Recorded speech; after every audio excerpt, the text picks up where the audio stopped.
기아 2026년 상반기 실적을 스루풋 회계로 분석하고 연말 매출 및 손익분기점을 예측해 보도록 하겠습니다. 매출은 7.2% 증가했고 영업이익은 22.7%가 감소했습니다. 가공비 배부 재고자산 회전율은 27.4회전이고 PBR은 1.36 상태입니다. 현금 흐름 기준 전체 재고자산 회계 불투명 지속이라고 표현해 봅니다. 구독, 좋아요 부탁드립니다. 기아에 대한 소개입니다. 본사는 현대차하고 같고요. 각종 차량과 부품의 제조, 판매, 차량 정비 등 똑같죠. 현대차하고. 앞면에 나와 있는 사진을 가져왔는데 기아 PV5 패신저 223 이렇게 되어 있는데요. 앞에 2명 탑승에 2명, 3명 이렇게 그런 얘기인지 잘 모르겠네요. 주가는 14만 7,100원으로서 1년 전보다 36.6% 증가했습니다. PBR은 1.36 상태이고요. 주주는 현대자동차가 35.17%를 가지고 있고 국민연금공단이 7.4%, 그 다음에 외국인이 39.34%를 가지고 있는데 JP모건, 골드만삭스가 단골로 눈에 띕니다.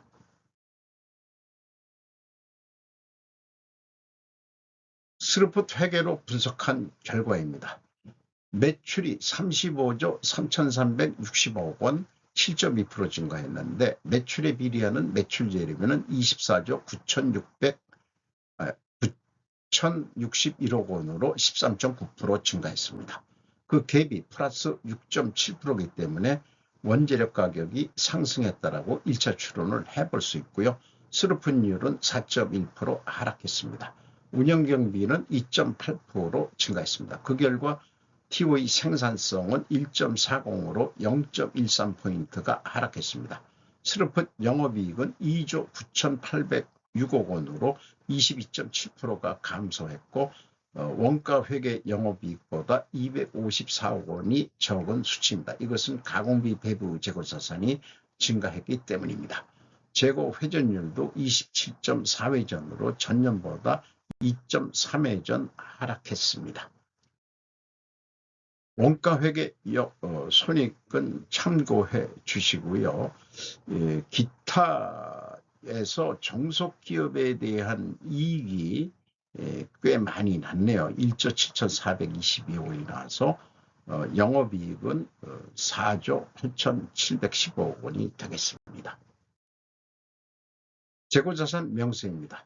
제품, 상품, 반제품, 제공품 합쳐서 2조 543억 원, 연초보다 무려 2,237억 원이 재고가 크게 증가했습니다. 매출은 7%뿐이 증가했는데 재고는 12%더 높게 증가한 것은 바람직하지 않습니다. 비용의 성격적 분류 분석 내용입니다.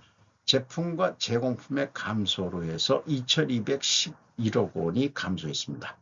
아니, 감소가 아니고 마이너스면은 재고가 증가했다는 뜻이고요. 원재료의 사용 25조 1,018억 원, 14.2% 증가했습니다. AB를 더한 MC 매출원가 재료비는 24조 8,808억 원으로 13.8% 증가했습니다. 운영경비는 2.8% 증가했는데 운영경비 7조 4,493억 원에서 판매 관리비 4조 2,372억 원을 뺀 3조 2,121억 원이 공장 가공비가 되겠습니다. 가공비율 11.3%, 재료 비율은 88.7%, 2.1% 상승했습니다. 여기서도 우리는 원재료 가격이 상승했다고 2차 추론을 해볼 수 있습니다. 그런데 상품에 대한 표기가 누락되어 있죠. 상품 매입액은 원재료의 매입 사용액에 포함되어 있다고 간주할 수밖에 없습니다. 재고자산 명세에는 상품이 있었죠. 그거는 현대차도 마찬가지입니다. 비성분은 이렇게 간략하게 돼 있고 현대차 얘기할 때도 이 기타 비용을 좀 노출을 시켜야 되지 않겠느냐. 이 3조 4천억이나 되는데 좀 너무 숨기는 거 아니냐. 비용을. 그렇게 판단이 됩니다. 1단계 재고자산의 변동검증. 1번 WCI는 재고자산 명세에서 2237억 원이 증가했다고 나왔고요. 비성분에서는 2210억 원으로 표현됐습니다. 차이가 26억 9천만 원인데 이것은 상품의 증감액을 가감하면 일치를 합니다. 기아는 현대차도 2025년도에는 다 일치했는데 요거 1은 2026년도도 일치합니다. 마이너스 1은 단지 단수 차일 겁니다. 1단계가 맞으면은 2단계도 다 맞습니다. 현금 흐름표가 문제인데요. 현금식으로 읽어보겠습니다. 현금이 1848억 원이 나왔으면은 그만큼 재고가 증가해야 되는데 265억 원뿐이 증가를 안 했습니다. 무려 1583억 원이라는 현금을 어디다가 유용했느냐고 따져 물으면은 무슨 얘기를 그렇게 험악하게 하십니까? 라고 답변하면서 유형자산 취득 관련 재고자산이 감소시킨 게 2024억 원이나 됩니다. 그래도 그러면은 441억 원이 재고가 어디서 공짜로 또 생긴 거냐. 이렇게 또 물을 수밖에 없는 거죠. 이게 불투명한 겁니다. 기아차는. 원가 회계하고의 영업이익 차이 253억 원은 재고자산 증가액 2237억 원에서 11% 가공비율을 곱하면 검증이 되겠습니다. 253억 8,400만 원. 인건비가 2조 9,645억 원으로 5%가 감소했습니다. 직원 수도 35,471명으로 195명을 줄였습니다. 아마 그 회사가 오래돼서 정년퇴직하는 사람들이 나가더라도 또 휴원 안 하고 계속 AI로 아마 대체할 것 같아요. 그리고 여기 노동생산성 이거 주로 얘기했던 거는 다음에는 좀 빼야 될 것 같습니다. 왜냐? 노동생산성 이런 거 가지고 싸움질 할 때가 아니다. 대한민국 생존이 걸린 문제들인데 이런 표현을 해볼 수 있겠어요. 노동생산성 상승률대로 노동분배율을 올려주면 회사가 남는 게 없지 않냐. 반대로 노동생산성이 하락했을 때 임금을 깎이게 되면 협상의 소지는 있다. 자, 영업이익이 감소하고 있는데 그래도 임금을 올려달라. 그건 제가 생각해도 그거는 도둑놈 심보 아니냐. 이렇게 생각이 되거든요. 그야말로 윈윈 협상이 아닌 루즈 전략이 될 것이다. 노동 능력은 생산량에 대한 선형 함수가 아니라 인원 충원 또는 감원 결정에 따른 단계적 함수일 뿐이다라고 어려운 용어를 제가 전문에서 좀 가져왔습니다. 경영평가 지표로서 재고 회전율이 약간 떨어졌고요. 슬픈율도 떨어졌습니다. 어차피 떨어지면은 투명하게 가정은 합니다. 그리고 총자산 회전율은 근데 올라갔네요. 6개월에 0.57이면은 그 1이 넘을 것 같습니다. 기아는. 그러면 현대차는 다른 자산을 많이 가지고 있다는 얘기가 되는 거죠. 1이 안 넘을 것 같으니까. 영업구매 평가 지표로 그 매출 채권 수금속도 5.6회전 수금속도 떨어졌습니다. 그리고 매입 채무 지급 속도는 뭐 약간 0.1회전 정도 떨어졌습니다. ROI 자본 회수율 8.1%로 2.8% 하락했습니다. 자, 두 가지 경영평가 지표가 하락했기 때문에 회계 투명성 가정을 하고 이것을 입증을 하려면 원재료 가격이 상승하고 판매 가격은 인하돼야 됩니다. 또한 수량에 의한 재고 회전율도 하락을 했어야 될 것입니다. 자, 원재료 가격이 상승했느냐? 현대차하고 똑같은 금액으로 기초 원자재로만 했습니다. 그리고 판매 가격은 3.7% 평균 인상한 것으로 되어입니다. 기아나 현대차나 인과관계 분석을 퇴색시키는 원재료 가격주의 공시, 기초 원자재 가격을 공시함으로써 긴 공급사슬, 긴 화살의 인과관계를 상관관계로 분석하게 만든다. 이것이 지속적 불만 사항이다. 현대차도 똑같은 얘기를 할 수 있겠죠. 어쨌든 투명하게 가정을 했는데 원재료 가격이 상승하고 판매 가격 상승해야 된다. 그런데 판매 가격은 하락해야 된다. 판매 가격도 상승됐지만 원재료 가격이 워낙 높게 오르다 보니까 이 인상이 된 것이 상대적 하락이시니까 이것도 입증 패스로 간주하겠습니다. 현금 흐름 재무지표로서 EAT 세후 현금 순이익 5조 6,930억 원, 현대차보다 많이 이익을 냈네요. EMS 영업활동으로 유입된 돈은 4조 4,188억 원이고 전체 사업활동에 최종 유입된 돈은 1조 9,982억 원이 되겠습니다. 자유현금 흐름, 채권자가 819억 7,600만 원을 가져갔습니다. 이자부채 레버리지율은 0.7%밖에 되지 않습니다. 주주 자유현금 흐름은 2조 6,357억 원으로서 이것은 거의 배당금이 되겠습니다.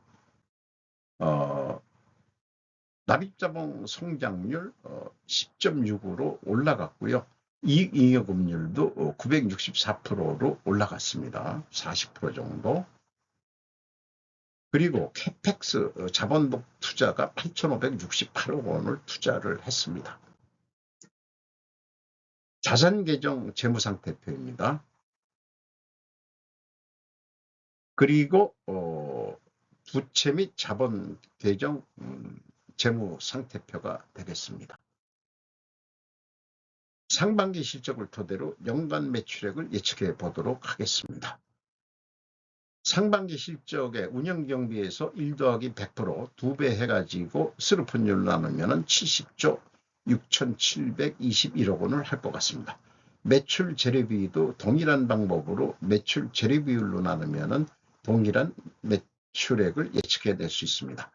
전년도도 동일하게 제가 예측했다면 실제 결과보다 제가 4.3% 더 높게 예측했기 때문에 올해는 조금 더 줄여야 된다 하는 논리가 나오죠.